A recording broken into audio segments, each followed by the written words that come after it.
Ladies and gentlemen, boys and girls, children of all ages, TNT Media presents the flagship Third Down Thursdays. I am Coach Bruce. The gentleman next to me is Connor Davis. You better know him as the Davis Division. However, MJ's off tonight, so he's going to have some fun. Connor, you ready to do this shit tonight? Oh, I'm so ready. Now, if you excuse me before my Chick-fil-A gets cold, I might be nibbling on it as we talk. Oh, do you think? But that's because I just don't want it to get cold, man.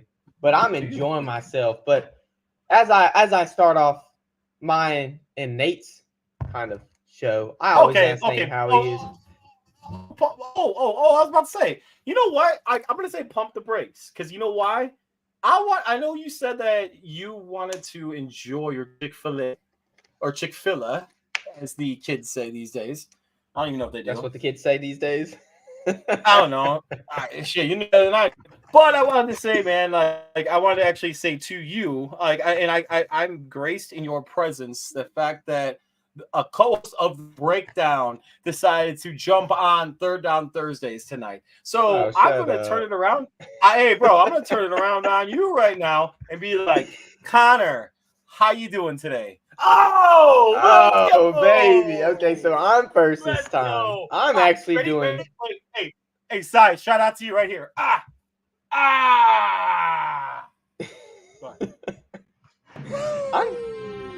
I'm doing fantastic. I mean, I think this is the first time I have been able to co-host on Thursday. And it's really? Yeah, I think so. And not just co-host on Thursday, but the first time me and you have had a show together. This is a kind of a scary combination. I know. I hope it doesn't get too hot in the kitchen. I ain't gonna lie. I'm doing fine. I took a test this morning. Whoa! Time out. What kind of test did you take this morning? I took a poetry. You got the gonorrhea syphilis? No. Poetry unit exam. That's what my grandfather used to call COVID. He used to call gonorrhea. He used to say, "You got the gonorrhea." I'd be like, "No, Papa, I ain't got no gonorrhea. I ain't bringing that to you." Oh shoot, you called him. That'd be weird. Papa, that's awesome. Yeah. Wait, what? No, but I've had a pretty good. Next week will be Easter, and I'll be back home after I'll be only be in college for 2 weeks before I go back home because it just went to spring break. Man, these weeks go by fast in college. But when I was in Hattiesburg, that week went by so slow. Just wait, man. As soon as you come in, pause. As soon as time out. Graduate from college. And then getting the whole adulthood thing and then have a kid and stuff like that, bro, time flies. So just wait. I miss those days, though. I ain't gonna lie. Like, enjoying myself, having some fun. All right, so what'd you do for spring break? I know you said that you had an interview. We won't even talk about that. I don't even care about that. So what'd you do for spring break? Hang out, Sunday, chill, I don't know if you were paying attention to my Twitter or anything. Sunday, we went to a WWE live event in Lafayette. Oh, I did see that. Yeah. Oh my gosh, I love it. When LA Knight came, I was like, man, LA Knight's here in person. It was so fantastic. He's awesome. He is so good. He just knows how to, and the charisma. There are very few people that have that charisma. The Kavorka. It's the Kavorka, bro. It's the Kavorka. It's like, do you know where that's from, by the way? No, I don't. It sounds like Austin Powers or like Spaceballs or something.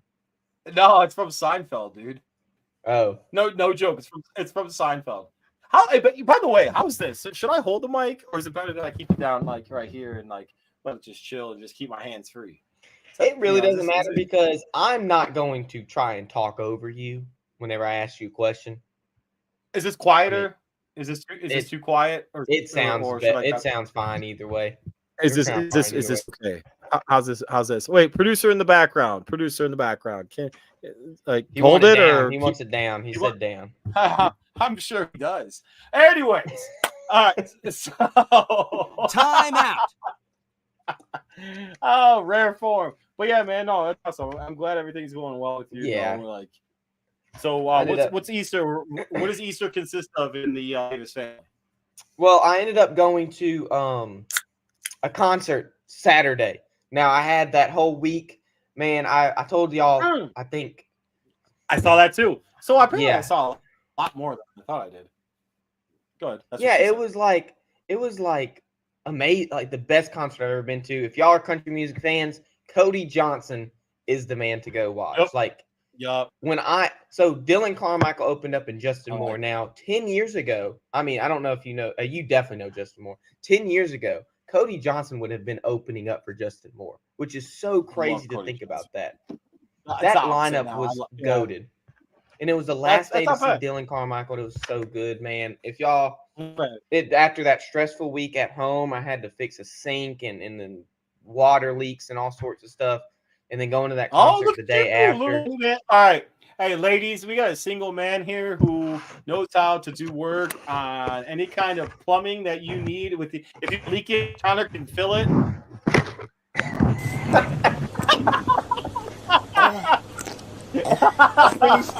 I'm pretty sure they would be leaking because it was already filled. Oh, let's go! Let's go! This is gold already. We're only 7 minutes in. That's what she said. Hey, what up, Tanner? We're only 7 minutes in right now, and we already have probably some pretty badass cuts. All right, man. Well, all right. What else is going on? I mean, Easter will just be. I try to. I try to be very big church. That's what I want with my future family, like a big church family. Because it's something I never really had growing up. So I want to make sure that like my whole family is at church and we get that experience because I love it when everybody's there. And that's pretty much what we do for Easter, and we chill and enjoy each other's company. But enough about me. I want to know about you, Coach Bruce. So, how are you? Oh, I'm chilling. I haven't seen you in a minute. Hey, man. So shout out to I don't even know if I'm allowed to say this. I apologize to my wife if she's watching. My father-in-law actually had surgery last week that caused me to miss last week. So I apologize to those of you that want to see this amazing glow. Excuse me. And so he had surgery. Everything's good. He's actually back home now. So thankfully that's a great thing. We're happy about that. It's been super, I ain't gonna lie, it's been super stressful here at the for those of you that don't know, my last name is Males, like the gender. We at the Males household, it's been very trying, for lack of a better way to put it, the past couple of weeks, just because we've been very dealing with my father-in-law and having my daughter who got kind of sick, and then my dog who is very, very old is starting to kind of break down too. And unfortunately for myself, I know we're going in serious mode right now, and now I'm kind of sick.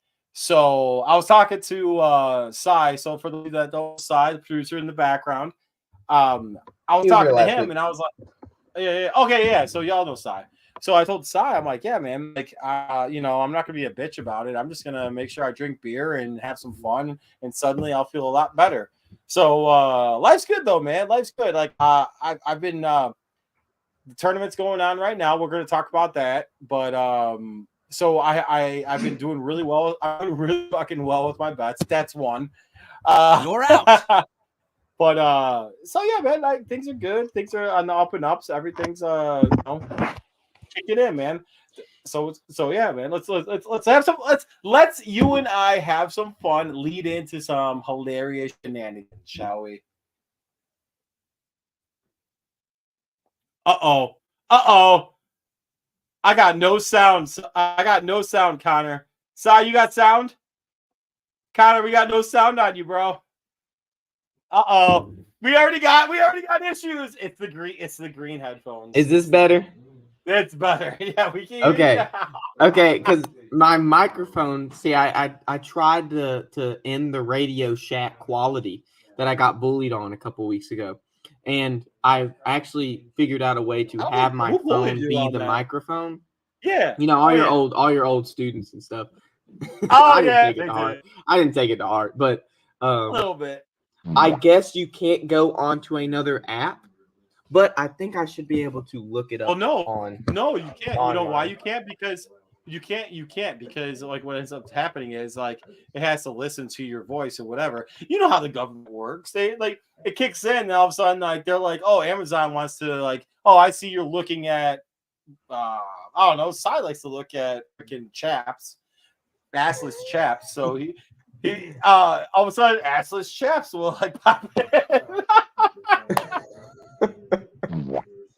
Sorry. So what, that's a great thing. Sorry, right now I'm like 1996 rock right now, dude. Like I'm putting myself in that time slot. Like I'm just gonna be the heel right now.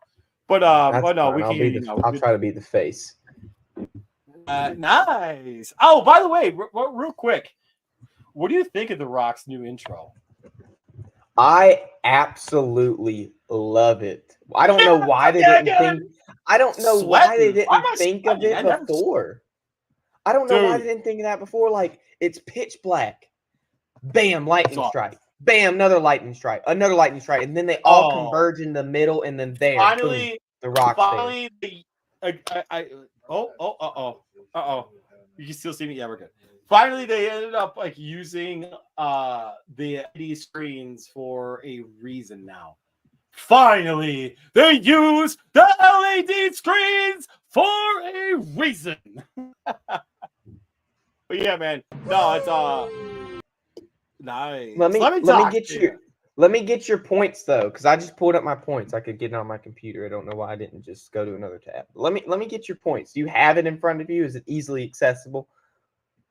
Because I know State lost today, but is it easily accessible for you? Like your March Madness bracket points. You mean my picks? Who said no? The points you have earned because the picks. I'm perfect. You're perfect. I'm perfect. Are you actually? I genuinely, I am perfect right now. It's not gonna last, bro. It's not gonna. The only two I got wrong was South Carolina and State. Yeah, no. So like, okay. So speaking to that, so I don't even know if you heard me. So the pre-show talk that I had with Cy, I was like, yeah, man, I really want to pick Mississippi State because of the love I have for you. However, watching them at the beginning, no, stop right there. Watching them at the beginning of the year at the Barca Invitational. They have zero offense. And then I saw them going up against Michigan State, and I was like, yo, dog. Sorry. Izzo is going to outcoach the shit out of that team, and done.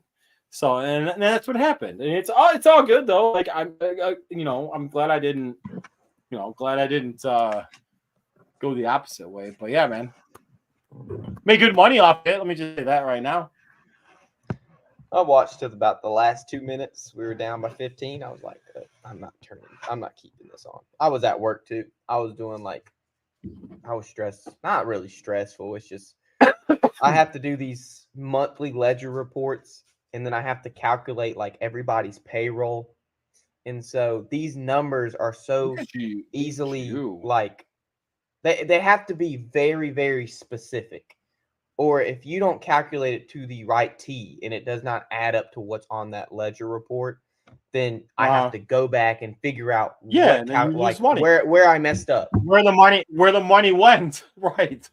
And so it's like you can't do any of it online. It has to be all on paper. And it's like we are in 2024. I should be able to hit this on like pause.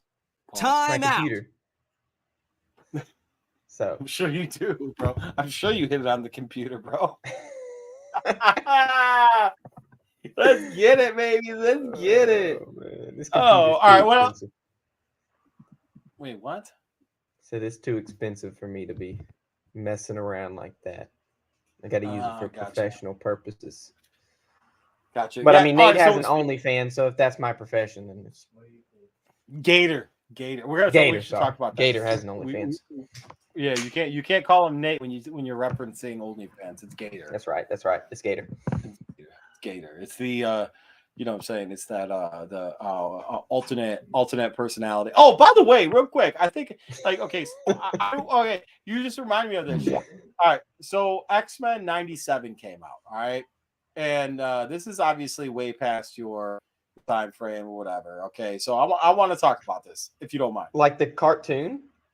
Yeah, the old school cartoon. Yeah. Awesome. Loved it. So Saturday mornings, I'm not even kidding, I would get up and watch that and enjoy it. Just be happy as a kid. You know what I'm saying? Wolverine just be like, shing, and just be a badass. So I haven't. Okay, so I'll admit I have not watched an episode yet. However, I've seen some TikToks. And I don't know what they did with Gambit, man. I don't know what they did with Gambit. There's some stuff with Gambit that this is a family show, and I'm gonna keep it family. You know what I'm saying? But I want something better for Gambit. I'm gonna say. But I love it. We better get something good out this Deadpool 3. I better get a. I watched.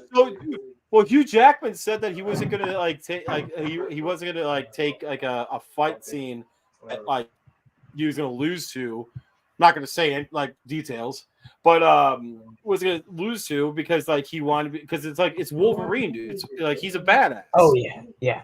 I watched Logan the other day, Bruce, because when it came out, I wasn't Logan's old enough. Sick. I wasn't old enough to watch it, right? So I good. watched it. Not that it might be the best top 3 in my opinion. It might be the best Marvel movie that they came out with. It is wow. It's different. Okay, it's different. Okay. Pump the brakes over this side. It's different. It's very different because you have a combination of so many emotions throughout that movie. It's not just you're hitting action scene after action scene. You're feeling a thrill. You're feeling a combination of thrills and you're crying at one point of the movie, and you're just all this stuff, and then it comes together, and it's just a perfect. I wasn't movie. crying. I wasn't either, but I was about to say. It's a really good movie, though. I will say that it's a good movie, but I don't want to get too much into a tangent because we got a tangent of our own to get to. So if you don't have anything to kind of what time is it? Is it time? It's time. It's time. It's time. It's time. It's time. It's Davis. Time. Let's go. The best segment in podcast history, ladies and gentlemen. Our guy, producer, now co-hosting Thursdays for tonight, Connor Davis. Yeah, let's go. Oh, sorry. You're the producer. Let me put my hand back. Dude, what are you doing? I'm so used Let him run it. Let him run it. I'm so used to it. It's like muscle memory at this point. Stop touching it. Pause. Stop touching it. Pause. Bruce, I kind of wanted to get your opinion because I don't know if I know you came on Tuesday's show just for a little bit, but our show was basically about free agency and most importantly about how we felt about that Justin Fields trade. Now, you being a Bears fan, yes, sir. I kind of have a clip to show you from Tuesday's show, but before we get there, because I want to have that clip my next stage. I just want to see your thoughts about. You're like, I wanna pump up myself right now, so that way I could show you what I said. Go ahead. Well, I want to see. Run it. I want to see what you have to say about the trade before we get into it. It's not about the reason why I'm saying no trade yet. Hold on. The reason why I'm saying no is this is not your show. So you run your clip and let's go. You want me to run it? Yeah, run it. Okay. I'll run it. Where is it? This is my mindset, Nate. For you to have not a single person in your quarterback room right now, I guess I don't know if they still have Tyson Bagent or not. And it doesn't matter because he's not going to compete for a starting spot anyways. You have Caleb Williams come in and say they don't trade Justin Fields. Now, I told you earlier that when Alabama quarterbacks go to the NFL, they don't perform as well because they're given everything in college. They're spoiled so that when they go to the NFL, they have to work for something and they can't handle that labor. You are spoiling Caleb Williams right now. You're telling him, hey, it's yours. You don't have to work for it. It's all yours. There is no competition for Caleb Williams to get better. There's nowhere for him to grow. Now, we grow when we are outside of our comfort zone. What you are doing is putting Caleb Williams in a comfort zone, not necessarily his comfort zone, where he is not going to grow because he is not struggling. He's not stressing. You keep Justin Fields there. You have healthy competition. You might have Caleb Williams shine. You keep him wanting to produce even more than you thought he was going to produce because you have now established healthy competition in Chicago. There is not a single thought in my mind that Caleb Williams is going to compete with Tyson Bagent for that starting spot in Chicago. You keep Justin Fields. Like I said, you have healthy competition. If you don't beat Justin Fields out, you are the number 1 overall draft pick. You keep trying. Now, if the Steelers only have to pay Justin Fields $3 million, that don't change for anybody else. That means, guess what, Chicago? You only had to pay Justin Fields $3 million this season. But guess what? You wanted to trade him for a bag of potato chips and Diet Coke at the gas station. Now, he's over in Steelers land. You have Caleb Williams inside of a comfort zone. He will not grow. He will not get better unless he is struggling and stressing outside of that comfort zone. We do not grow unless we are outside of our comfort zone stressing. If I stay the same person that I am 100% of the time and I never have any adversity in life, I will never change in my person. Caleb Williams, we don't know if he's a good quarterback, he's going to be a bad quarterback or not. But if he starts becoming a bad quarterback, there is no saving Caleb Williams because there is already a comfort zone established where Caleb Williams is sitting. I love it. I wanted to play that after we talked about the Justin Fields trade to kind of get into the situation we're looking at in Chicago for Caleb Williams to enter. Fair. But you know what, though? Like, I don't disagree with the thought process that you have on it, because you put someone in a situation of discomfort, they're usually either going to grow or they're going to wilt. Okay, and I don't disagree with that. All right, so dude, like I remember like you saying I was cooking, like you were cooking there. I don't disagree with that. Here's the thing. Outside of Chicago, what's been the place that quarterbacks go to die? Do you know? Out of curiosity. Like you don't even have to. If you don't know, I'm cool with that. Oh, is this like a factual thing, or is it like a? Yes, it is. Yes, it is. Okay, so are we thinking like? Okay, so that's wrong too. All right. So, oh no, excuse me. Yes, Jack, you're right. Sorry, I thought you were. I saw he had 0 offensive line. I thought you were talking about the Bears, but anyway, continue. I haven't given, because it was a clip. I haven't been able to explain my thought process on that clip, and we will get to that. But if I had to guess a place for quarterbacks to die, it would either be Miami before Tua. Nope. No, Cleveland. Chad Pennington did very well down there. Cleveland. There you go. One. That's my guy right there, That's Connor. Cleveland? That's my guy. So Cleveland and Chicago are the 2 places that quarterbacks go to die, okay? And not die in the physical sense, but we all know, like stats in a career sense. Have to preface, because people are sensitive. But saying that, I think that so here's my question to you, and we'll get to the point that you were making. But I don't necessarily think that this is a comment towards you. Okay, so I'm going to preface it with that. This is a comment towards Chicago Bear fans who are absolute clowns. And I'm going to say that. I'm going to say that. They are absolute effing clowns. The fact that we're attacking and I say we in the sense of being Chicago Bear fans, we are attacking a 20, 21, 22-year-old man who, yes, he is cocky. Oh, he's brash. Oh, but yet he doesn't show it at all. He doesn't show it at all. There has been no proof of that whatsoever. Aside from him, okay, he painted his nails. You know why he painted his nails? His mom's an esthetician. Okay, you know what an esthetician is, motherfuckers? They do nails and they paint fucking or they do hair and stuff like that. All right, his mom's an esthetician. Let her do her job. He's helping out his mom. Okay, and then he goes, okay, all right. Oh, he goes to his mom and starts crying in the stands. How many times have you wanted to go to your mom and talk to her after she passes away? Okay, and I'm gonna actually keep it real for everybody out there right now. My mom passed away. All right, there is not a time that I would love to go back to us playing football and be able to perform at the level that he did and bust my ass for my teammates and everything like that, and see my mom in the stands and say I love you and run up to her and just cry. And I'm not getting emotional. It's just saying dude, you got to understand though that that's the type of athlete that he is, and there's absolutely nothing wrong with this young man busting his ass, doing his thing in his own way. Oh, but his dad takes over the business aspects of things. No, he doesn't. Shut up. Just because a father is there to support a young man doing well at his craft, and yes, he is doing well at his craft. I don't care what anyone says.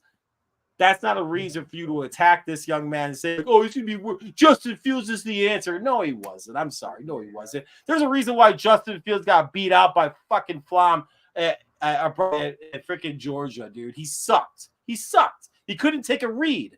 All right. Anyway, sorry. You're out. I'm You're out. I'm not saying I don't like Caleb Williams. I think Caleb Williams is a spectacular prospect, and we'll get into that. I have a lot of stuff written down for this Davis division that I haven't gotten to because I haven't been able to explain that. Oh clip. Yeah, let's go. All right, go ahead. And let me tell you my mindset. Now that was a 2-minute clip of the show where I had probably 15, 20 minutes to explain really what was going on. Right. Now, this is my mindset with Caleb Williams. You just said that Cleveland and Chicago are the two places where quarterbacks go to die. That is the valley of the shadow of death. But there's quarterbacks that fear the evil there, and there's quarterbacks that don't fear the evil there. But the ones that don't fear the evil, very slim quarterbacks will not fear that evil. Now, you take a situation where you have Caleb Williams going in. You just traded your starter. Like I said in that clip, you are establishing a comfort zone. He did not have a comfort zone in USC. When you tell Caleb Williams that, hey, you are going to be the starter, you have full reins of everything. Okay. He cannot feel anything but comfort. He is going into arguably the best situation a number 1 overall pick has ever been in. Agreed. And it's not. That is all that I would say, arguably, because some people can argue. In my opinion, I think it's the best situation. It is the best. I agree. It's the best. Ryan Poles traded for Keenan Allen, which was a great trade. Even though it was 8. I mean, to be honest with you, I think Keenan Allen's out after this year. So that's a side note. I also think I think a receiver's going to drop to them at 9. And they are going to basically stack that team to make sure that he has a comfy landing spot. So saying that, I don't think you're wrong at all in that aspect of saying that this is the best situation for a first pick or a quarterback. How many quarterbacks have ever gone to a 7-win team with the first pick? None.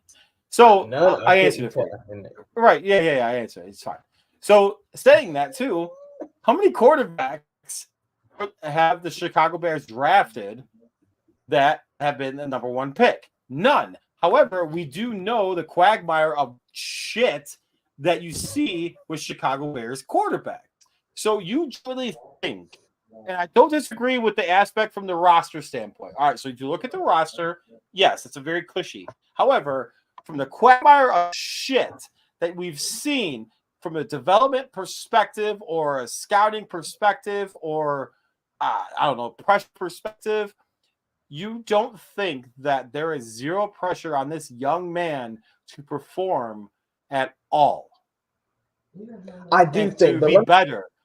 So hold on. So, but is that outside his comfort zone? Because at USC is different. So you had NIL money. You're able to get all that stuff. Jalen Johnson today even said, it's not Hollywood here, my guy. You got to prove yourself here in Chicago, which is awesome, right?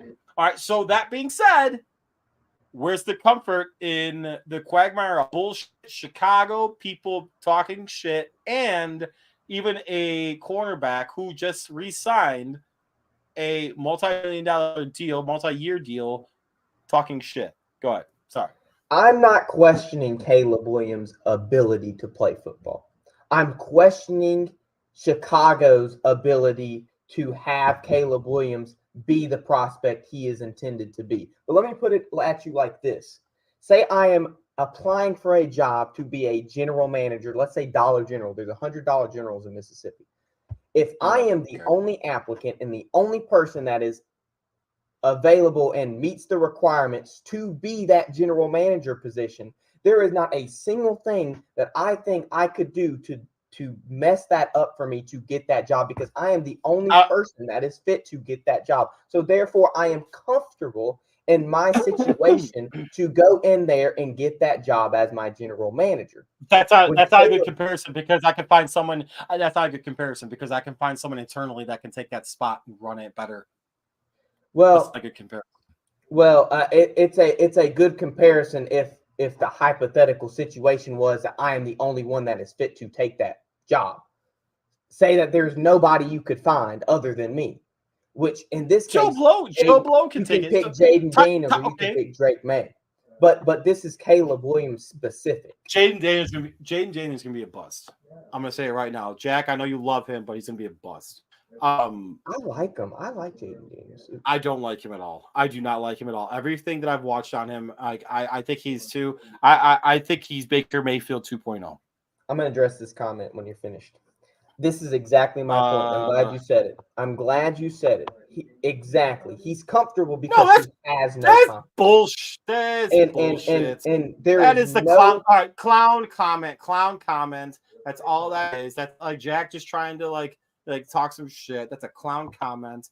Like, I'm sorry. Like okay, so hypothetically Justin Fields is still on the Chicago Bears. At what time did you actually see Justin Fields make a secondary read that was an accurate read? Fucking few and far between. I'm not saying Justin Fields was a good reader. He was progressing. And when you see progression, you know you're going after in 3 years. The second year is the best year for a player to to have understanding of what a player is going to be. It's the same thing with Mitchell Trubisky. Everyone was like, and me included, I was like, Trubisky is going to be this, Trubisky is going to be that. Oh my god, I actually like him. I appreciate him. Well, and all of a sudden, guess what? Got let go. You know why? Because he couldn't make the natural progression in his reads. He couldn't do it. It's the same thing with Justin Fields. Justin Fields is just an incredible athlete that's not very good at quarterback. Sorry. Yeah, and I don't disagree. That's why he's a backup. So to go back. Fair. So to go back to your original comment, though. Go ahead, son. Well, I kind of lost my train of thought, but I like Caleb Williams. I just don't like him in Chicago. I don't like it because, and I have a lot of numbers right here to go off of what I was saying, because I didn't make that kind of statement without having some regard of information in my head of Chicago quarterbacks were there. None of which are involved with the same franchise or scouting team or general manager or coach. It's not the number one overall pick. Correct. And I'm going to say this real quick. So to address the comment that Jack made earlier about the head coaching position, I don't disagree with him on the head coach being a clown, because I do actually think that he is somewhat of a clown. However, I will say this. I think, in my personal opinion, that there was a deal made to extend his contract. This is neither here nor there about my opinion of him or Jack's opinion of him. However, I do think that the Chicago Bears did end up extending his contract, similar to what the Bulls have done with Billy Donovan previously, but it's not been announced yet. So that's a hot take for you. That's a hot take for you guys. So that way there is a stability factor that's there. So to go back to your cushion comment, I think there's a stability factor with that. So go ahead. Sorry. But if Caleb Williams, because you've seen where Chicago has had their starter for the beginning of the season, and then they'll switch because the starter's bad. If Caleb Williams becomes a bad quarterback in Chicago, like we've seen with Mike Glennon, like we've seen with Andy Dalton, they don't switch him because he's the number 1 overall pick. But whenever he has that comfort zone established and he has no competition, and I say comfort zone loosely because I don't have a Andy Dalton. Hold on, Andy Dalton at the time frame of what that he signed with the Chicago Bears was trash. And then who was the other? Who was the other example that you gave? Mike Glennon. Same thing. Long neck Glennon. But it's their starter. But they sat out. True. Yeah, but like okay, but it's also completely different. That's a completely different thing. Even when they were coming out of college. Go ahead. He has no competition now to grow his game. So what? His competition is the veterans in that locker room are going to challenge him to be the best that he could possibly be. And I guarantee you, you already had Jalen Johnson, like I already said, say, hey, this isn't Hollywood, my guy. You got to prove yourself. Okay. So you have veterans that are going to bust his ass all the time to make sure that he understands that like things aren't going to be given to him the same way the NIL money, the same thing that like all the Wendy's commercial, the same thing that all the other crap is not going to be given to him. So I don't disagree with the premise of the thought. I don't disagree with the premise of the thought. I think that the whole challenge of like somebody that's going to make sure that he's like done well or whatever. Hey, how about this? Who challenged Peyton Manning? Who challenged Peyton Manning? Like in college or the NFL? So Peyton Manning was the number 2 quarterback. Tony Dungy, if I had to guess. Okay, no, that's not what I'm saying. So you're saying like, you want like a challenger in the quarterback room. You're talking about like in the quarterback room. Correct. So who challenged Peyton Manning? I couldn't tell you. I don't know. So I don't know off the top of my head either. You know why? You know why? You know why? You know why though? It doesn't fucking matter. Who challenged Drew Brees? You're out. No one. He came in with Sean Payton. Yeah, but it's different with that. He already had like the Chargers. They had Doug. The Chargers were the ones that picked. Okay, so Doug Flutie. You think Doug Flutie was a better quarterback than Drew Brees? I don't think Doug Flutie was. I don't know. I mean, he obviously had stuff to learn, and eventually he was a starter for the Chargers. Oh, exactly. Until he got injured. Dog shit. Whatever. And I'm not saying that this is a full thing that you have to have competition to grow. I'm saying that in Chicago specifically, when we have seen where they have gotten rid of their QB room, their QBs have been trashed the next following year. And I have here the numbers if we want to go back that far in time travel. I mean, I'm cool with it. Like, I already know, like, to be honest with you, like, we can have some fun with this. Like, and it's not that I'm saying like this is a specific thing for every team. This is why Chicago's quarterbacks have been so bad, because they have not been consistent whatsoever until Jim Harbaugh was there for 5 years, or Jay Cutler was there for 6 seasons, or however long Jay Cutler was. But even Jay Cutler was okay. So to give you credence, those guys weren't drafted in Chicago, of course, but right. But even Jim Harbaugh was consistency. Was Jim Harbaugh actually drafted to Chicago? Yes, he was drafted to Chicago. Oh, okay. I didn't know that. So the thing that's effed up though about all of that though is the fact that Jay Cutler, who I argue is the best quarterback in Chicago Bears history, played under I think. I'm sorry. I said I liked watching him a lot. I liked his attitude because people thought he was a cocky asshole. I'm like, that's what you need in Chicago. I think there was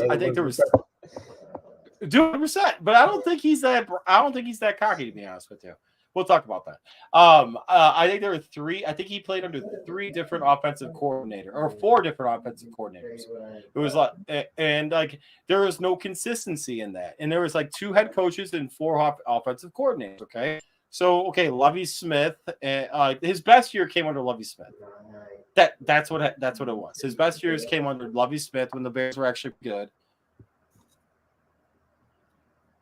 No, it's a great example. No, I disagree with that. So his numbers were actually because they drafted Phillip Rivers. He's talking about Phillip Rivers, who they drafted. Oh, fair. Phillip Rivers is pretty sick though. Okay, but anyways, go ahead. You can continue. Yeah. And then we'll take a trip down memory lane. We'll take a trip down memory lane. I genuinely lost. I love. Oh, dude, believe me, that memory lane is awfully effing long for the Chicago Bear quarterback room, dude. So, and like, dude, I already know. I told you that we should do a segment about having who can name the quarterbacks that started for the Chicago Bears, which is pretty crazy. So, all right, let's we can do. You know, before we do that, actually, let's do this. You know what you need when you are starting quarterback? Good stability at home, and you know what you need with at home? Good homeowners insurance. Erie Insurance says here's to the grown-ups who move, mortgage, mow, and still bust a move. But does your home insurance still fit? Erie helps you protect the home you've grown into, all at fair prices that are often less than the other guys. So how do you find the right coverage? Magic. Nope. Local independent agents who get to know you like this. Your local Erie agent is Building Block Insurance Group. Get a quote today at 704-464-4544. Erie Insurance. And when you call Jeff Wertzapney at 704-464-4544, let him know at Third Down Thursday sent you or TDT Media, and him know that Jay Broski's better than him at COD. All right. Oh, you took the glasses off. Oh, glasses off. It's serious. I had to. They were kind of pushing on my face, but like it's hard for me to see in the storm with those glasses on, so I had to take them off. So let's take a trip down memory lane. And of course, these circumstances are different, but trends are trends, and we can see a lot of similarities in these type of Chicago Bears QB rooms in the past. So all right, so hold on. I'm gonna do it. This is what's gonna happen. Oh, Cy, I saw that shit, Cy. All right, Cy, jump in real quick. Well, I don't even know what I did. I'm gonna be honest with y'all. You didn't do anything wrong. You didn't do anything wrong. I just gotta take a piss. This is what happens when you're old. Oh, okay. You see, my entire Chick-fil-A has been getting cold, and I have like almost an entire whole medium fry that I have. Yeah, no, I know that's gonna be gross. But it's like when I am in my bag and talking. You wearing your bag. I can't eat. You're wearing your bag. You can't be trying to argue all these stats with Bruce and then just start eating. Exactly, because it like kind of ruins the momentum and flow if I'm sitting there trying to scarf down a fry while I'm trying to talk. But I have Chick-fil-A on Tuesday, and it was it busting? It was busting. 12 counts. Switch it up.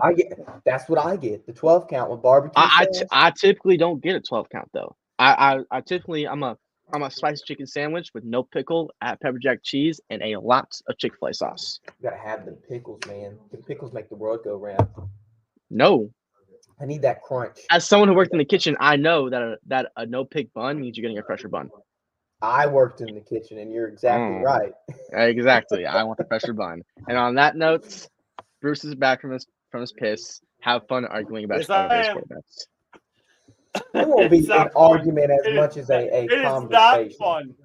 It is not fun. I will be enlightening Bruce of how bad Chicago's QB who are you to enlighten me about Chicago Bears quarterbacks? I already know how shitty Chicago Bears quarterbacks I know, but these numbers are gonna give you like a nice not a nostalgic feel, but whatever the opposite of nostalgia would be. Oh my god! I guess PTSD. That's probably more accurate. Moses Moreno. How about Moses Moreno? Is he one of them? Or Shane Matthews or Jim Miller? How about Jim? Jim Miller actually did like. I did go back Sorry, to go Jim ahead. Miller, actually. I did go back to Jim Miller, but I am only specifically taking the picks that Chicago has drafted where they have Cade had McNown. that person Cade McNown as was a starter. absolute dog shit. He's Cade not McNown on was here. absolute I only did 2. I didn't go. I was gonna do him, and I was like, no, because he started his second year, so I was like, He was so bad. He was so it doesn't bad. really. Anyway. And I could have pulled that because his numbers are absolutely trash. I don't think he threw for 1,000 yards that year. So you know the history behind him. No, I So actually real quick, don't. I was just reading. So there is a history behind him. So he actually he never watched film, and he likes going out and smoking weed and drinking beer. Johnny Manziel. But not as talented in my opinion. Okay, yeah, not as talented, but Johnny Manziel party, never watched film, and that was his downfall in Cleveland. Anyway, go ahead. All right, college. Okay, dude, that documentary was awesome. Anyway, all right, yeah, go. So we look at this current situation. Now, Chicago has not completely removed everyone from their QB room. They have removed their starter. So I'm looking back at when Chicago has removed their starter and then drafted a quarterback the next year to replace that starter that they have traded away or didn't re-sign. So let's look in recent memory. That's a good one. Okay, let's look in recent memory, and this is to fully kind of help my argument in the comfort zone statement I have made. So we look back in recent memory, and of course they signed Mike Glennon. Okay, well, you know who before they signed Mike Glennon, that 3-year, $45 million deal, atrocious. Mike Glennon committed freaking robbery in Chicago. Yeah, he did. Bruce, I want you to name me those 3 quarterbacks. I want you to name me the 3 quarterbacks that was in that room in 2016 prior to the Mike Glennon signing in 2017. Do you remember?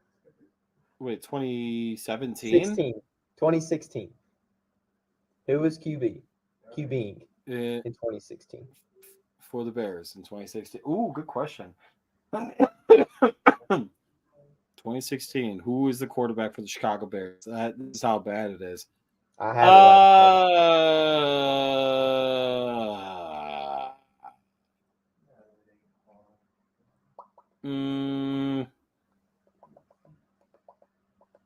Hold on. Yep. I know the record. They went 3-13. Yeah, because of QB room. True. So one of them. Wait. Matt Barkley. Matt Barkley was one of them. He was a starter at the end of the year. Yes. Yes. He was a starter at the end of the year. This was also the last year of your favorite Chicago quarterback. I didn't say it. I did not say it. Was it Jay Cutler? Jay Cutler wasn't there then, was he? Jay Cutler was the 3rd string. Matt Barkley was actually before Jay Cutler. That's how fallen off Jay Cutler was. And your starter to enter the 2016 season was none other than Brian Hoyer. That's how awful of a QB room I forgot about Brian Hoyer. I did forget about Brian Hoyer. All right, well done, sir. Well done. Not only did Chicago remove their starter in the 2017 season and sign Mike Glennon, they completely demolished that QB room. They did a whole remodel construction. They built a house. It wasn't good enough. It didn't meet their standards, and they demolished the house as soon as they built it. Built another one just a little bit better. So I think there was a new coach too, though, that season. I don't know. You're the Chicago Bears fan. I was So I think that's a coaching change in that time frame too, because like Fox was the coach in that time frame, and then they kicking him out and then bringing in Trestman, and then Trestman, we all saw what happened with that too. You probably had a lot of coach change. You probably had a lot of coach changes, to be honest. Relax there, Saints fan. You guys aren't that great over there either. Ever since your boy left. We were in 2016. So let's look back at who did the Bears decide to trade up and draft number 2 overall in the 2017 draft? Oh yeah, Trubisky. Yeah, that's easy. So the quarterback room in 2017, you had Trubisky, Mike Glennon, and Mark Sanchez. Those are your three And people. So Dirty Sanchez. you had the butt fumble himself. You had long Yes, neck sir. Mike Glennon, and you had what Chicago was calling the GOAT quarterback of Chicago with the number 2 overall pick. Now he might not be number 1 overall, but he's no number one 2 said overall. that. Okay, so all right. Let me talk to you. Run it. Run it. Why am I sweating so much? I haven't even got to the good part. Well, just keep going. This is good.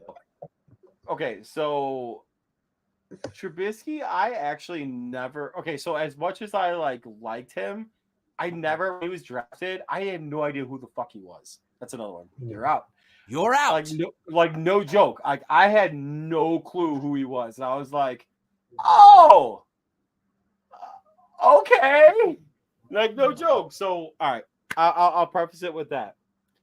I trusted. I was like, all right. This was also before I decided to really hammer watching college football again. But being said,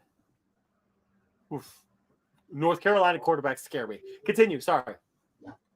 So, like I said, now they just got rid of the starter. They got rid of the entire QB room and restarted for 2017. So when that happened, Mike Glennon played 3 games. 3 games. Mitchell Trubisky got drafted number 2 overall. And the only reason Mike Glennon played those first 3 games is because it's a business decision. You still have a business to run at the end of the day. You have someone making $15 million a year. Of course, you're going to have him start. Okay. But when you see how bad he was, you put in Mitchell Trubisky. You say, hey, Mitchell Trubisky, you're our number 2 overall draft pick. Play like it. Of course, Mark Sanchez isn't going to come and beat you out for the starting job. The job's yours. You want to know what Mitchell Trubisky threw for that year? In 12 games played, he went 4-8. He was 59.4% completion.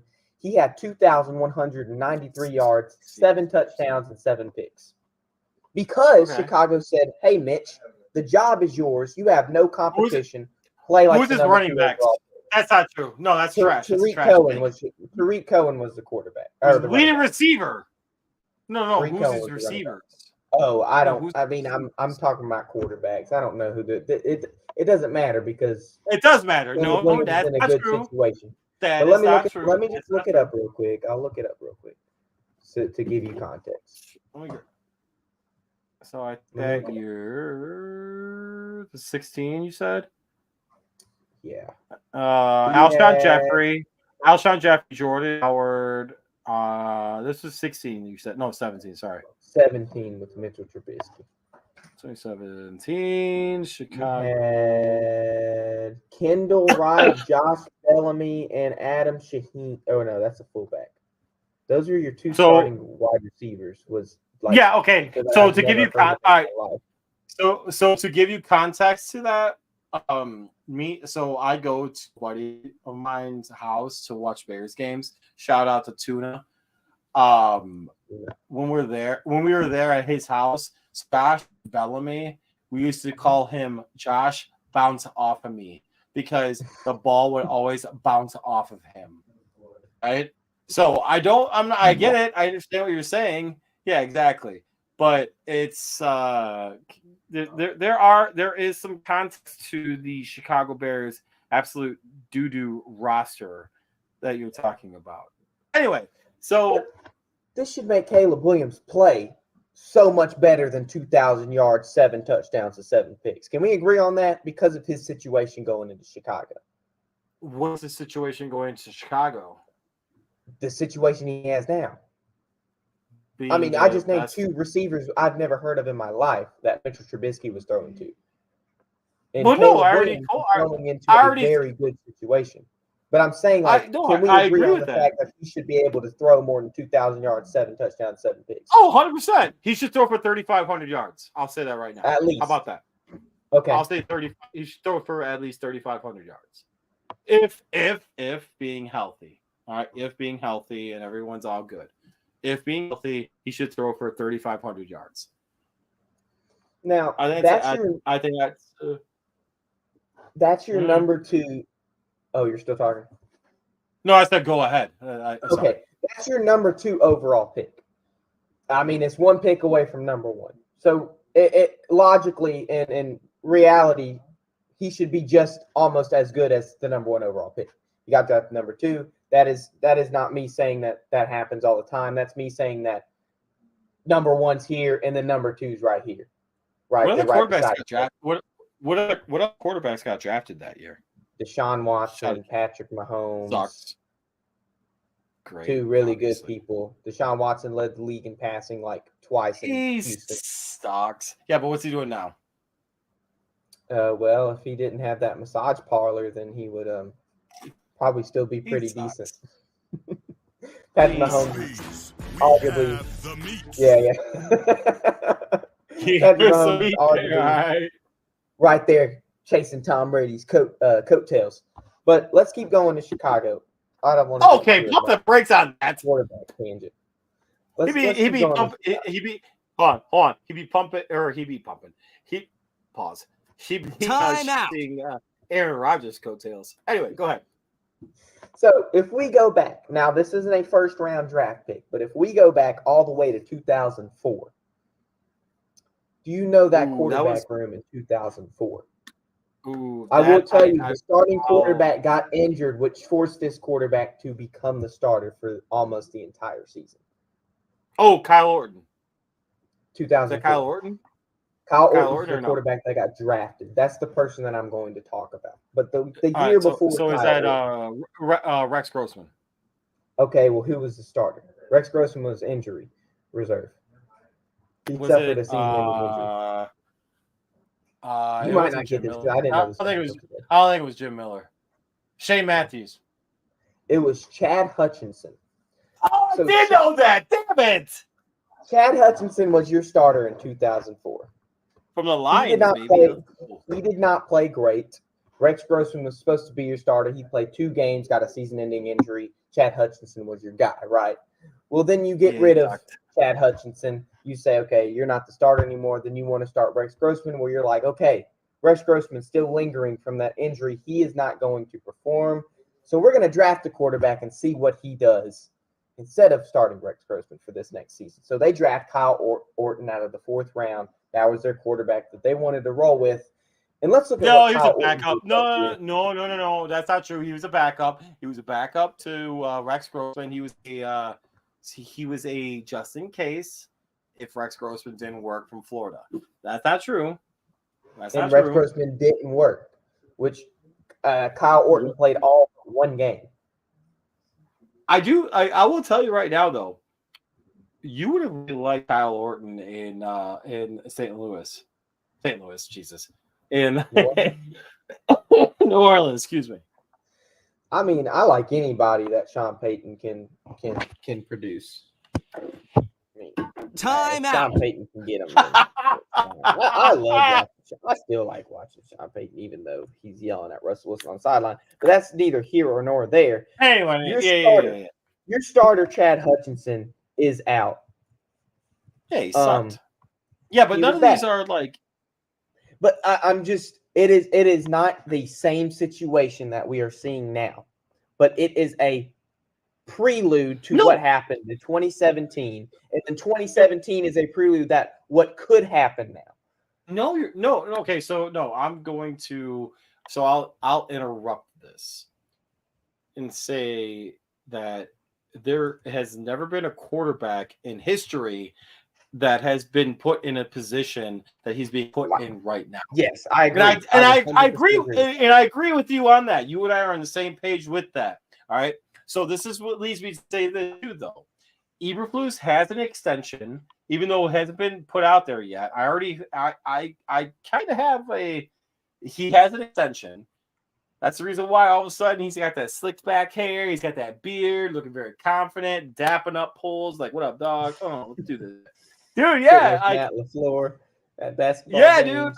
dude. Yes. So I'm telling you. Okay. Saying that.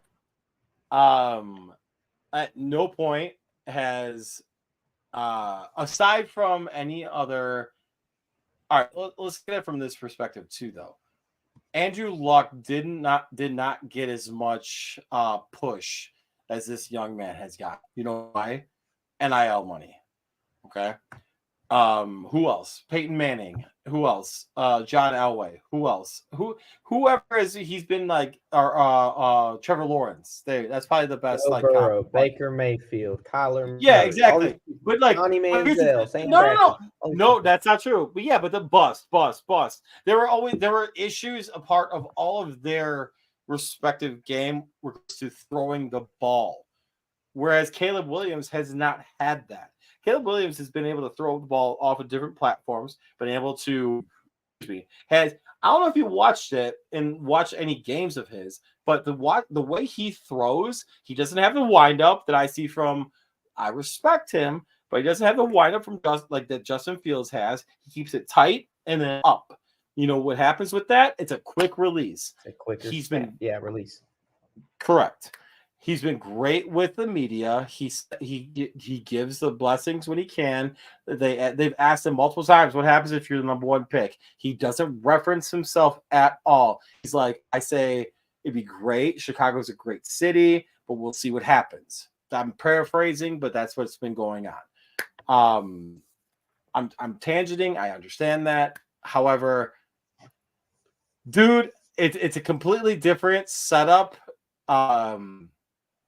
From a Chicago Bears perspective and fan perspective than it's ever been, in my opinion. Okay, so that being said, I want to talk some shit. Nate can hear me. Nate's in the background. For those of you guys first watching, Nate Ness is going to join us a little bit. The Nate Ness, he played for the Detroit Lions. Gator. He played for the Detroit Lions. Badass motherfucker. That's another one. You're out. But let me tell you something right now. You're out. He knows Chicago quarterbacks. He knows what the dog shit that we unfortunately have gone through as Chicago Bear fans.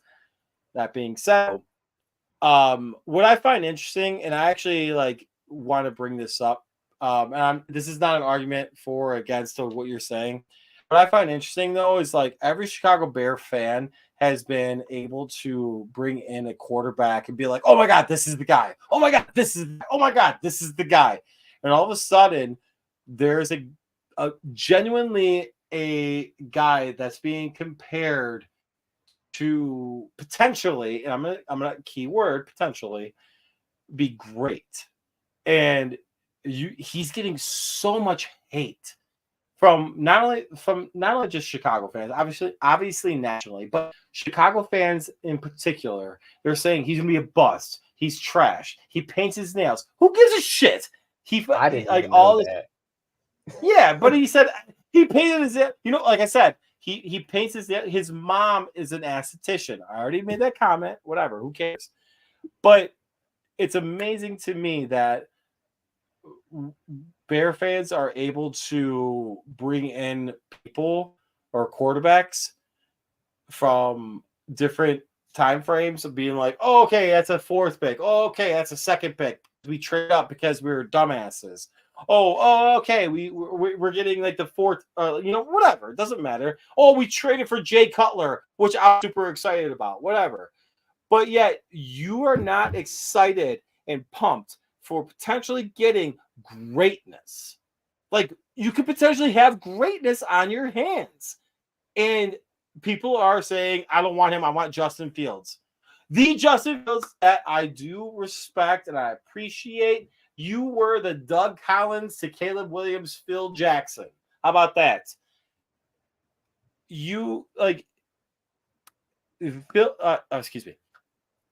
Justin Fields couldn't make second reads, couldn't continue his progressions. Whereas you're having a quarterback who could potentially change the dynamic of everything. And we're going to hate on him.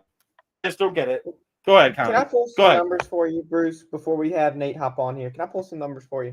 Whatever. Pull any. I want to ask you, and this is what kind of blows my mind. Now you have what they call next gen stats draft grade, and then you have a prospect draft grade. And do you know the difference between the two? Yes, I do. Okay, so I'm going to give you, out of Caleb Williams, Justin Fields, and Mitchell Trubisky, who do you think had the best prospect draft grade out of those three? Justin Fields. No, Justin Fields was last. Of course he was. I actually do think it was just Trubisky. Actually, if I now remember Trubisky had a draft prospect grade of 7. Then you go down to Caleb Williams with 6.74, and then you have Justin Fields at 6.45. Now, to put that into perspective, these prospect grades are here to show you what these kind of analysts think that this quarterback is going to be in the future. So Mitchell Trubisky was said to be. What's the hold on? What's the highest is 8. The highest is 8. If you have an 8 score, and Andrew Luck was the closest to it, if you have an 8, you are the perfect prospect ever. Right. And Andrew Luck, I can't remember what he had, but it was the closest one to 8. It was 7.9. It was actually 7.9. Now, Mitchell Trubisky's he's going to be a Pro Bowler his first year in the NFL.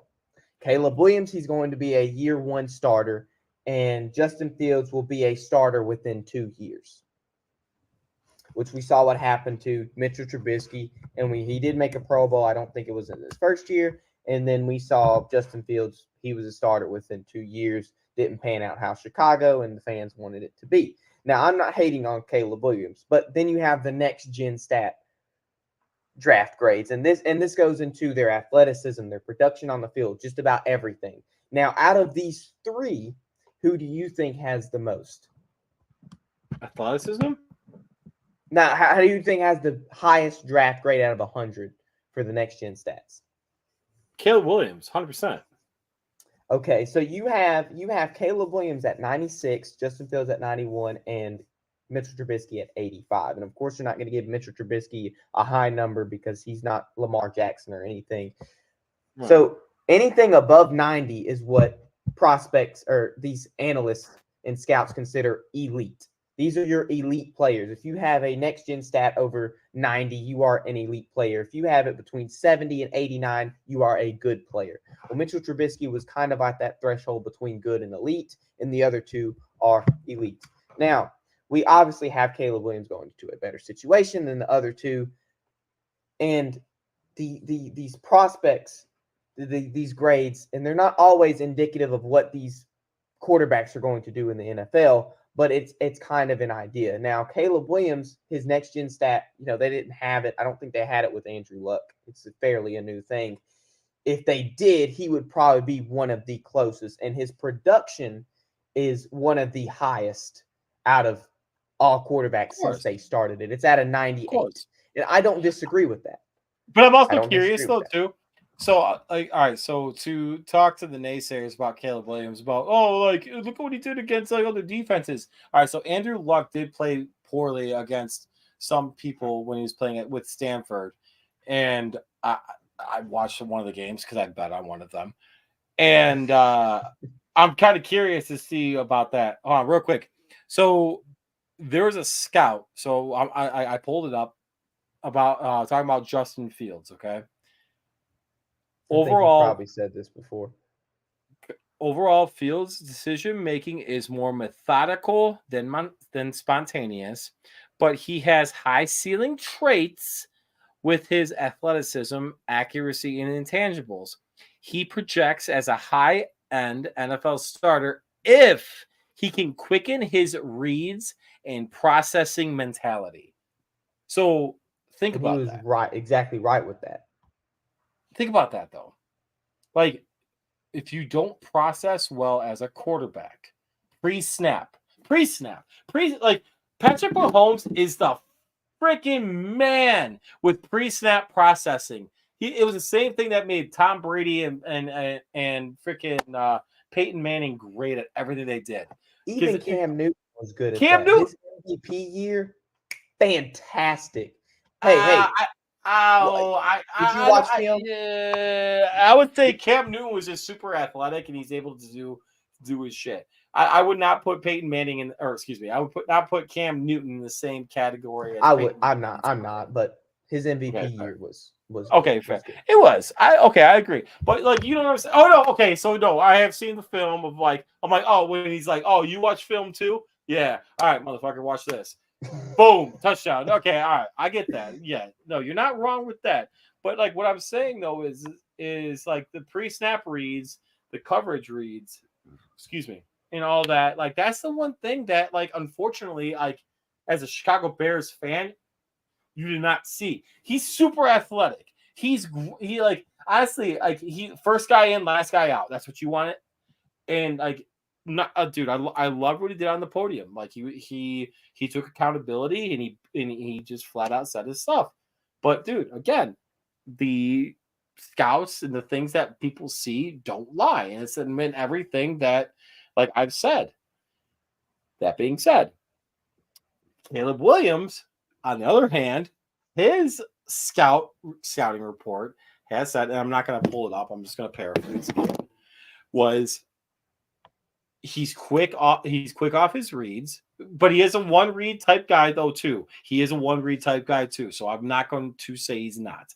But he's able to extend the play to give him enough time to make it. Well, so is Justin Fields.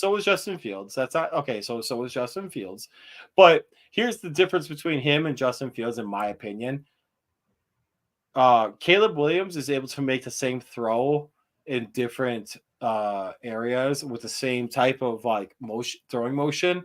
Whereas I think that like Justin Fields would be like that one read. Okay, all right. So shit. Now that I'm saying this, I'm gonna backtrack.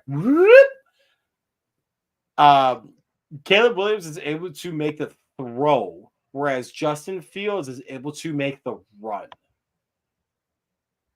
So Caleb Williams is going to be like, okay, the first read's not there, second read's not there. Oh, I'm getting rushed. Okay, I'm going to spin out. Oh, okay, I'm going to keep my head up. All right. Duck out. All right, third read. Oh, okay, tight end's not there. Okay. Oh, all right, running back. Boom, let's go. Whereas like Justin Fields, like it's fun, it's a good time. It's like, okay, boom, first read's not there. All right, duck. Okay, all right. Second read, maybe. Okay, not there. All right, let's run it. It's a different type of thing. I think that it's and that's not a hate on Justin Fields because I think he's super talented and I think that he could do better in a Mike Tomlin system because I think Mike Tomlin's like set Justin Fields up to be successful, but we'll see what happens. And I'm excited. I think the Bears actually have the potential to win this North. I think they have the potential to win the North. I don't think they will win the North. I think they have the potential. That's a clip. That's a clip. Clip it.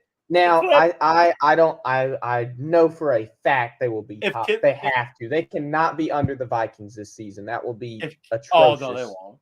All right, so how about this? Unless their draft pick just balls out. They're going to win over 9 games. I'll say that. How about that? The Bears? Right now. The Bears are going to win over 9 games. Last place schedule with a defense that's in the top 5 this past year. Yeah. Oh, Nate, you heard it, Nate. You heard it.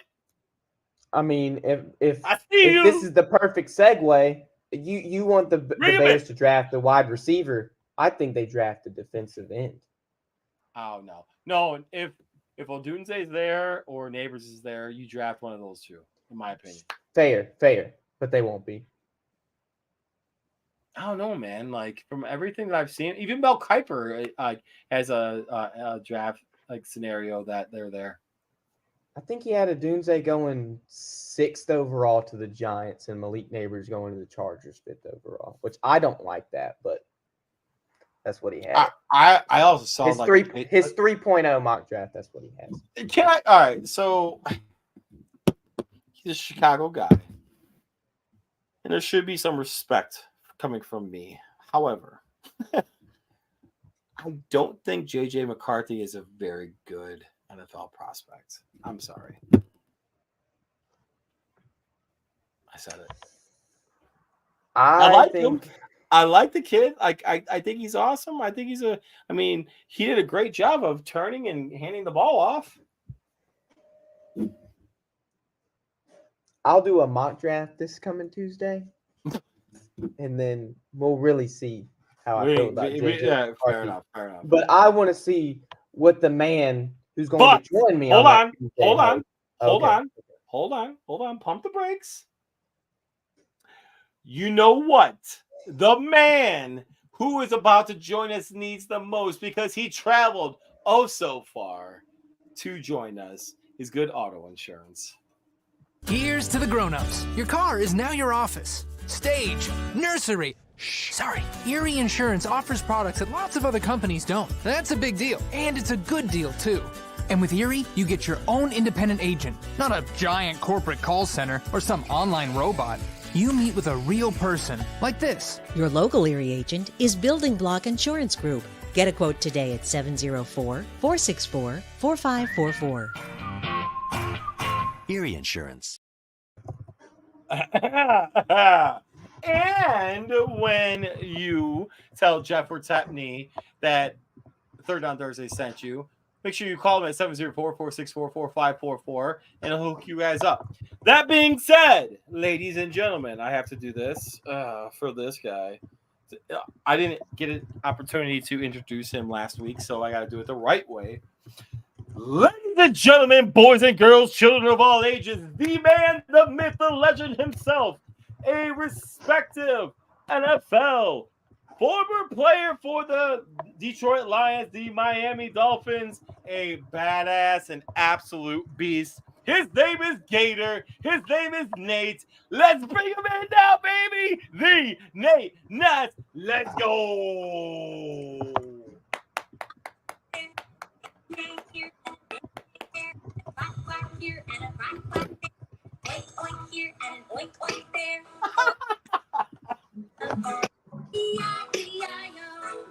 That's awesome. Oh, dude, you got the shirt. All right, Nate. Hey, Nate. God bless. First of all, say what you gotta say right away. Give the thanks and say what you gotta talk. All right, appreciate you. Got you. To my children, Tyler, Nemo, Demi, love you guys. Matter of fact, Nemo, come here. Oh, that's cool. Tell the guys what's up. Say hi. What's up, guy? Right. Hey, Nemo. Hi. As I said, yeah, Tyler, Nemo, Demi, I love you guys. DQ, I love you.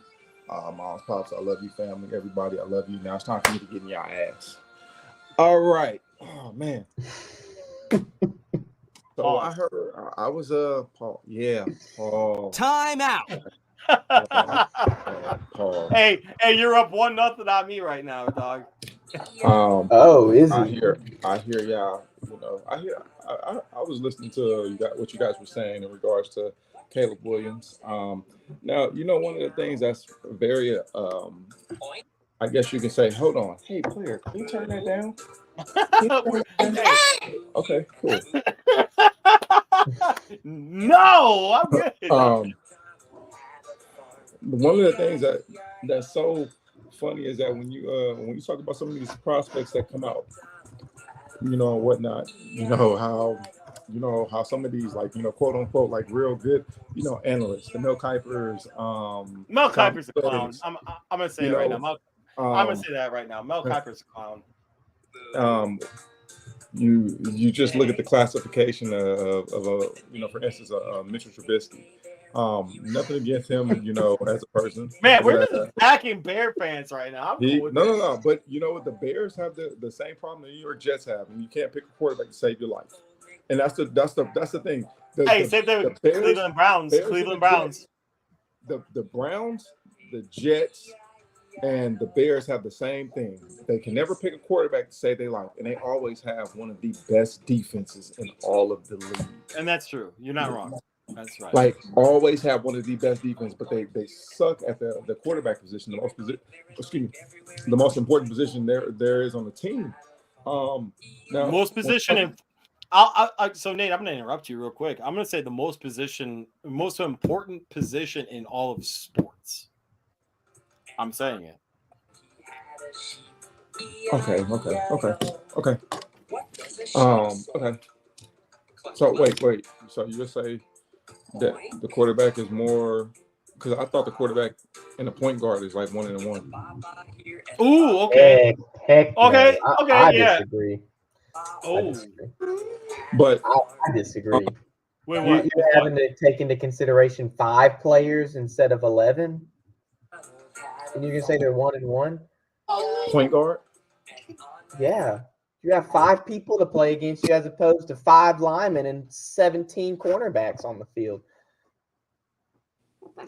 I'm exaggerating, of course, but yes, you have to take into consideration 11 people on the defense. Is he really really? What? Sorry, I see Kenny's ass rocking Steelers gear. Hey, you see that in the background? Yeah.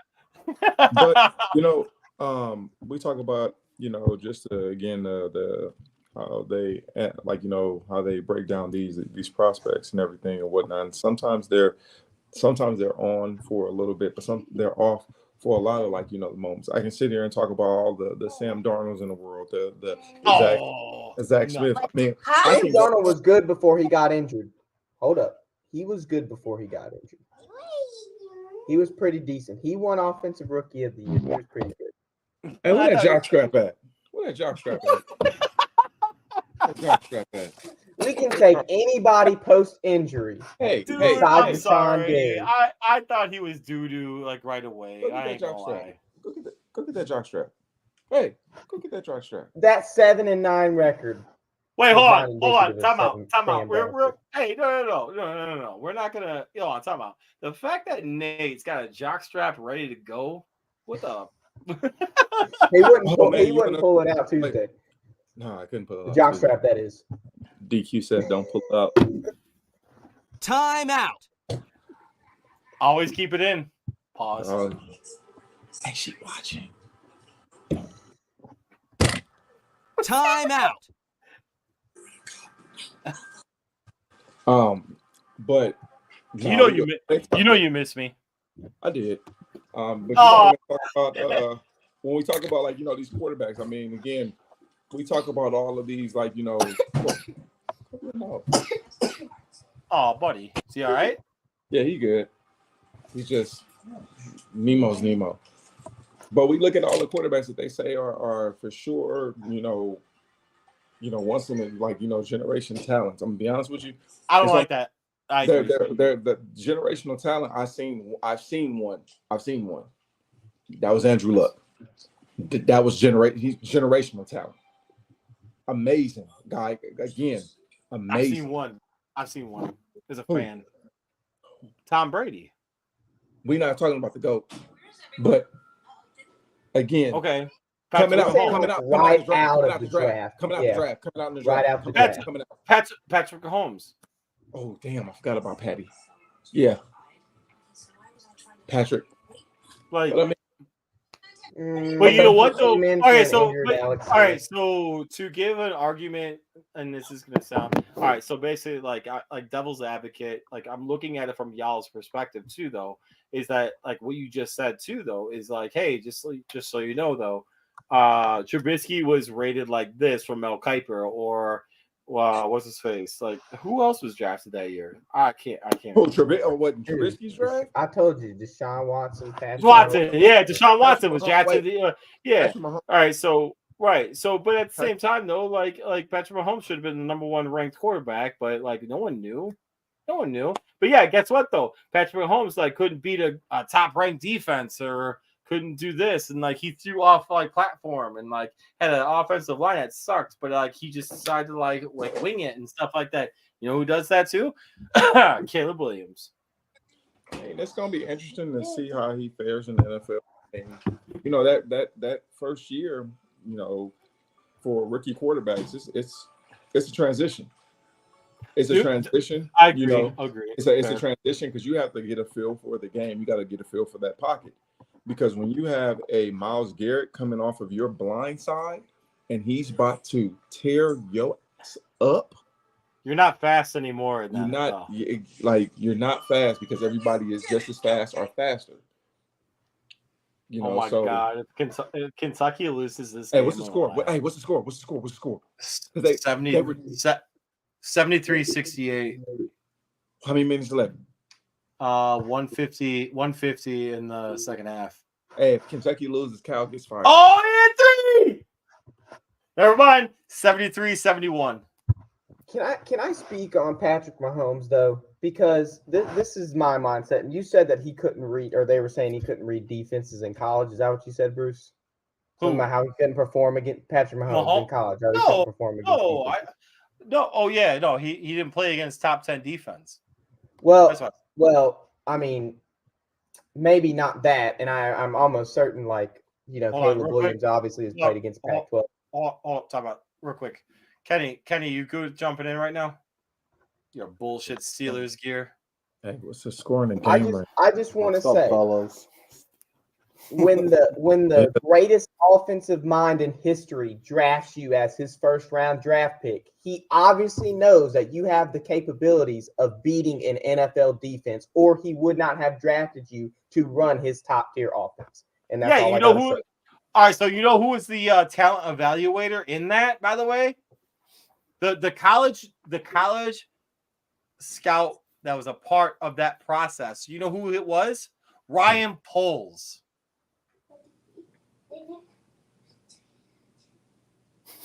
Well, he's putting all his eggs in the basket for Caleb Williams, so it better be. Yeah, because he knows. I hope so. Shit. I hope so too. I hope they beat the Packers bad for the next 10 years. Wow, It has really made me not like the Packers ever since. But for Aaron you to Rodgers say left. they're going to be 9, they're going to be a 9-win team. That's a big with 3,500 yards coming out of Caleb Williams.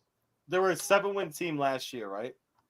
Yeah. 7-win team last year. So what did you see from? So you got 2 or 3 wins out of Tyson Bagent, right? Mm-hmm. All right. So you have the last place schedule too, right? Okay. So, all right. Well, the Vikings. I'm sorry, they're rebuilding now. So I think you can get 2 wins out of them too. All right. So the Lions always play terrible against the Bears in Chicago. So I'll say 1-1. I'll say 1-1. The only team that scares me, to be honest with you, in the North right now is the Packers. Like, and I'll flat out be honest too, and I'm gonna say this right now, and like thank God MJ's not here because and he's gonna be watching this, and I'm cool with it. Is Jordan Love the next Daniel Jones? Huh? What does that mean, Bruce? Daniel Jones played well 1 year and got a contract extension. And Jordan Love did the exact same thing. He played, oh my God, amazing. And I'm not saying he's going to get a contract extension. However, what's the like? Is he going to maintain this? I don't think he's going to maintain. And to me, I really don't think that Jordan Love's going to maintain it. In my opinion, I think he's going to suck. I think he's going to suck. So. You see, he's Daniel Jones. Daniel Jones. Packers have perfected the QB science of progressing a young quarterback. You saw with Aaron Rodgers when Brett Favre was starting. You're seeing Aaron Rodgers was starting. Chicago has not gotten there to that point. And I don't know if they ever will. Gotta change sometime. But hopefully it changes this year. Change sometime. But you're still not having that science. Gotta change sometime. I think Jordan Love stays as their franchise quarterback. He's gonna talking about Chicago. You hoping Chicago change? I don't think nothing changes in Chicago. Optimistic. Yeah. Well, not for Bulls or White Sox fans, that's for sure.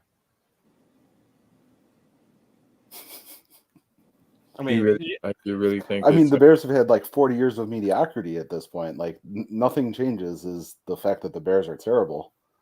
Oh, look at Jack saying things that he doesn't understand. Come on, dude. You're in Boston. You have no idea. What would you say, Kenny? I was saying the Bears have had like basically 40 years of mediocrity at this point. Again, 1 Super Bowl run. Well, yeah, so pop-ups. The only thing that stays the same is that the Bears suck, and Chicago is terrible at sports. Oh, I agree with Chicago's terrible at sports, but it's all pop-ups, dude. Except for the Cubs. The Cubs did well. And the Bulls because they got lucky with getting Jordan, the Reinsdorfs. Oh my God! Now we're getting depressed. Are we really gonna go in depression right now? Are we gonna pull that? Why are you wearing Steelers gear? By the way, really? Are you really supporting a subpar quarterback that doesn't know how to read defenses? Damn, are we going there?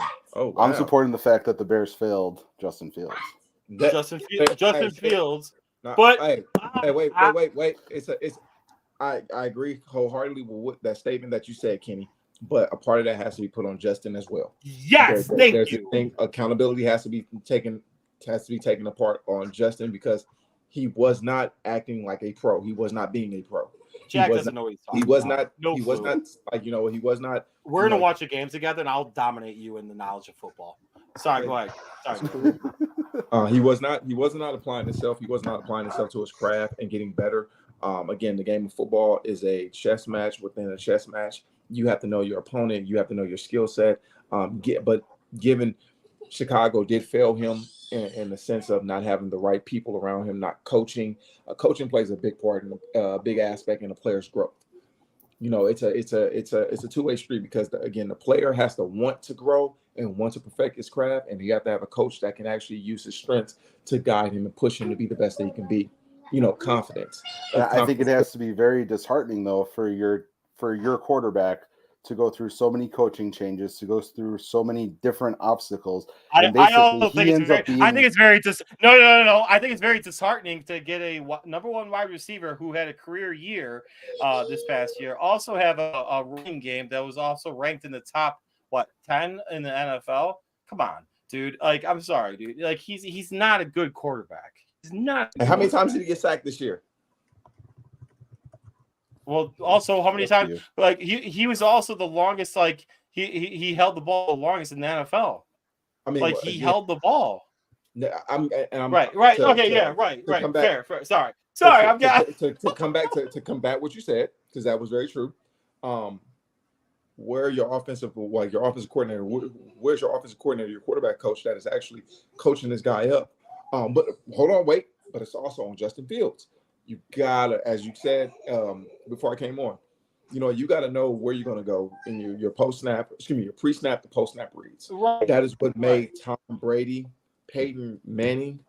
Like when I say torch defenses, you have to know where you're gonna go.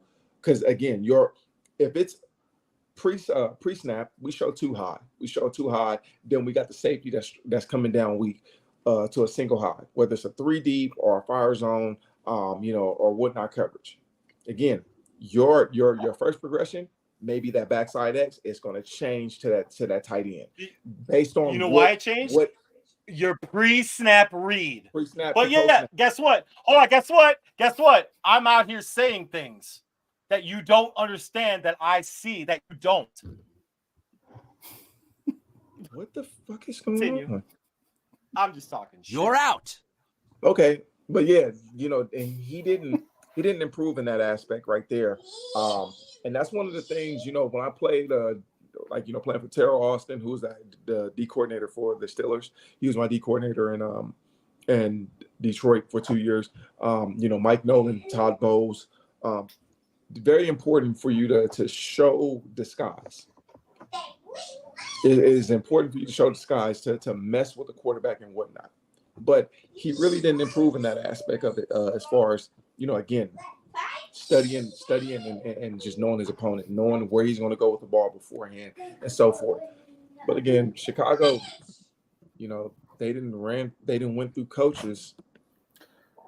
You don't have an opportunity to get better at your craft if you're constantly having turnover up front. I mean, for real. It doesn't work. I mean, these coaches, I'm going to be honest with you, the Chicago Bears were working these coaches like prostitutes work Johns. So that's what they get.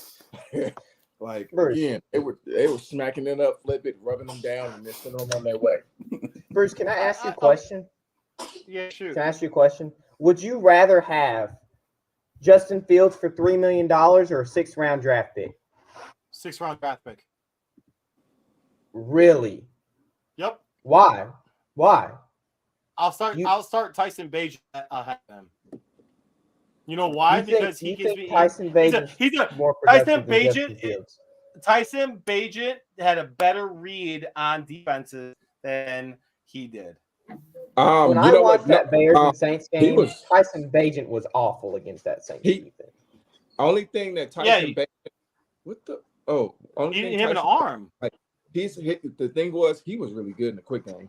He was good. He was the quick game. He can read. He reads it. He reads it. Like he was good. Like that first game when they knew, he came out swinging, had a great game and whatnot. But then coaches started to realize, again, when it came to quick game and whatnot, he Very good at getting the ball out. Press.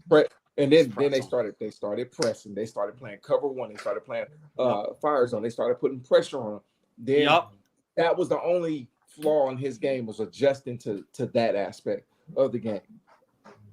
And he couldn't either though, because Destin Basic doesn't have an arm to actually like. No, he didn't have a strong arm, but he had the knowledge. He had the knowledge. And again, with Justin Fields, this is one of the things with these mobile quarterbacks.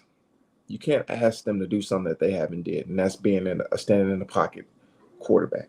You can't ask them to do something that's relatively not known for them to do. You have to incorporate things that they're good at.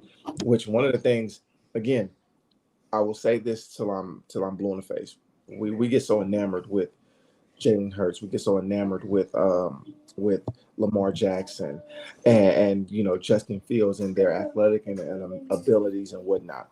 But in order to win in the NFL, you're still going to need a quarterback that for the 4-minute offense that can sit in the pocket and pick a damn defense apart, that can drive the length of the field.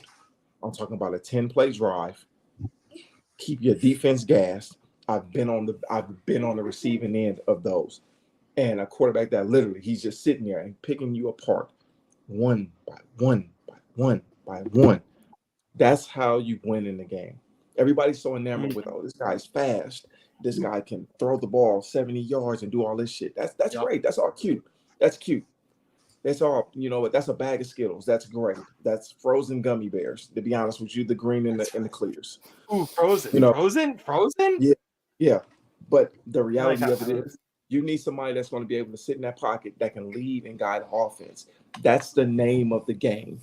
And the game now is, you like quarterbacks that can run? Okay. How about when I'm going to force you, I'm going to take away your running abilities, and I'm going to force you to beat me from the pocket. I'm going to force you to beat me from.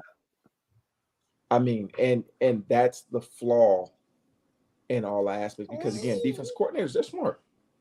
They're smart. We watch film. We watch film, and we know the quarterbacks.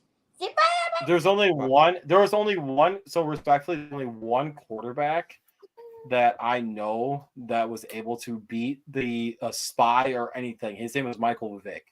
That was the only quarterback that I ever saw. Right. Like, that guy was the only quarterback that I was able to see. Oh, you know what? Playing defense, I can't believe Kentucky just lost. He did. Hey, Cal's getting fired. Cal's getting fired. Mark my words. Cal's getting fired. I think I have Kentucky losing, actually. Cal's getting fired. No way. Who'd they play? Wait. Hold on. BYU messed everybody's bracket. I either had them losing this round or the next round. Wait, BYU had everybody messed up everybody's bracket, didn't they? Yeah. No, I had BYU losing. I had BYU out. No, BYU. I like the name of South Carolina. Then South Carolina. Yeah. All right, we're good. All right, how about this? Got me beat. All right, let's have some fun. Oh. Jack, why would you say that? Little BU action. All right, so Kenny, you got a Final Four? Somewhere in my world, yeah. Let me look it up. That's awesome. Nate, you got a Final Four, right? All I know is Arizona's winning the whole damn thing. No, they're not. Final Four. Arizona's winning the whole damn thing. That's a negative, sir.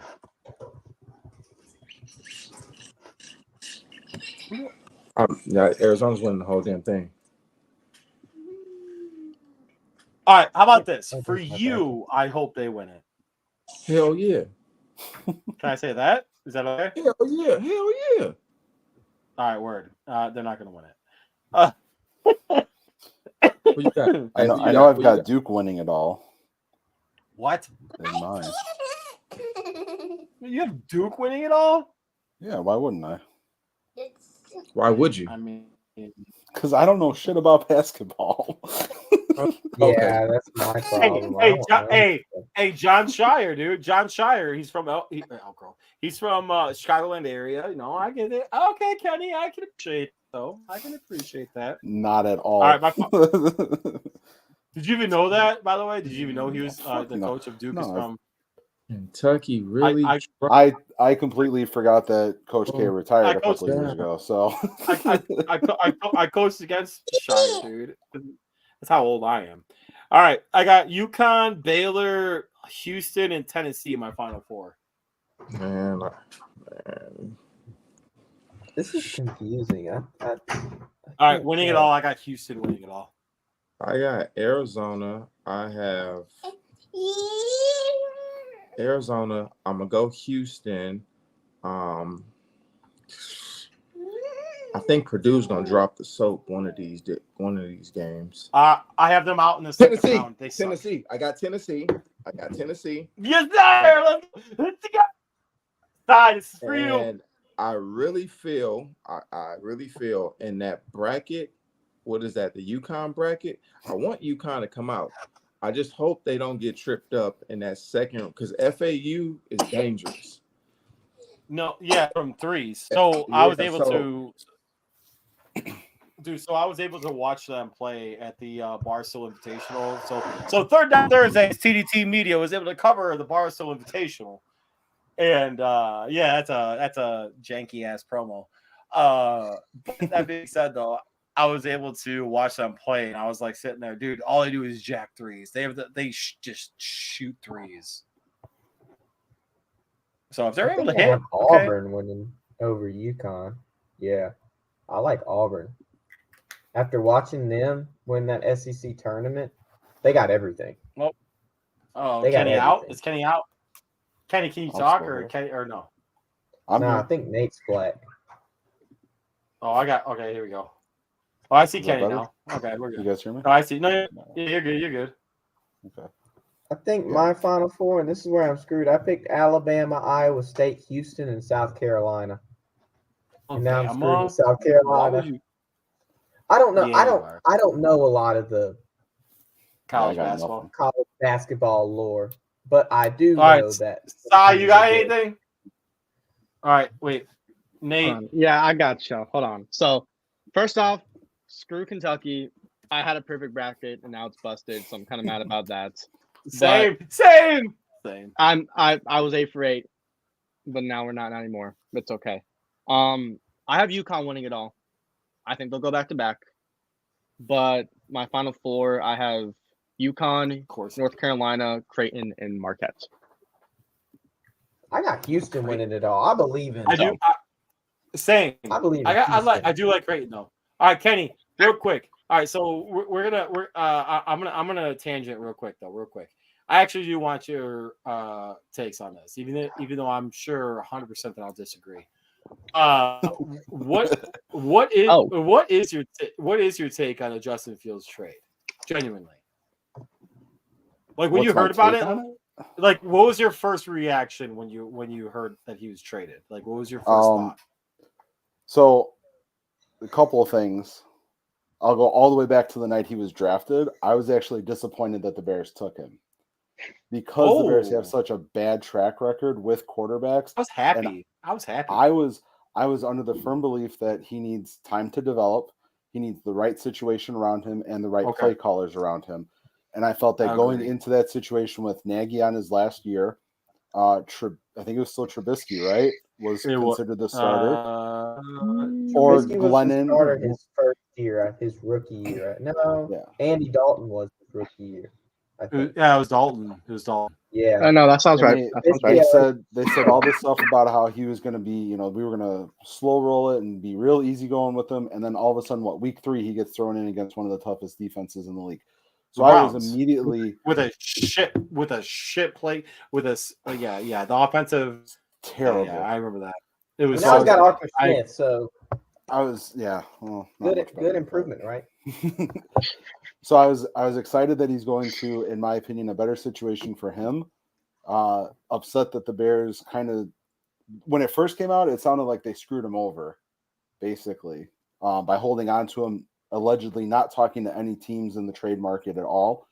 And, so I thought originally that they did him wrong, but at least he was going to a team that seemed to be in a better shape with Tomlin as a longtime head coach. I think that the Bears also got fleeced on the deal because a 6th round pick is not.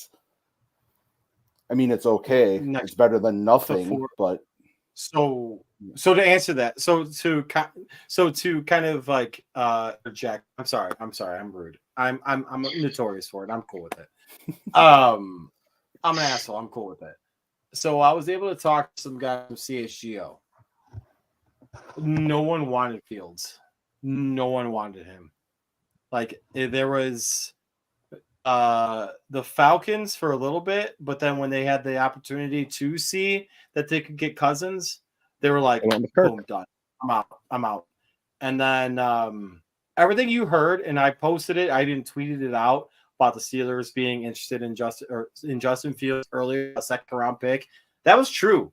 Just so you guys know, that was true. However, they were like, okay, so the market though started dwindling significantly. And I don't think it was like that Ryan Poles played his hand. I think it was a situation where they knew you had in Justin Fields, and you don't know, I guess you could say, what you have in Justin Fields. Best way to put it.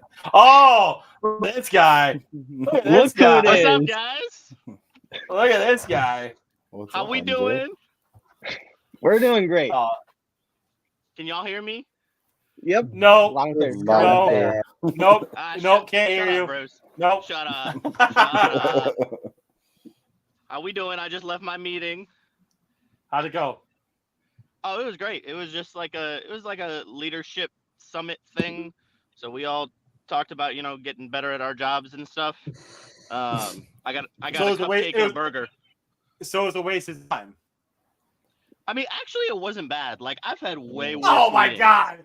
That's such in a my waste life. of time. I know those. Well, no, meetings. like such a waste. they're actually good people. Like, if the people sucked, that would be one thing. But they're actually like I like the people. So it's not. I wouldn't classify it as. I wouldn't classify it as it should have been an email. Like I've had those. He's 100% right. It really does make it better. I know how. All my meetings could have been an email.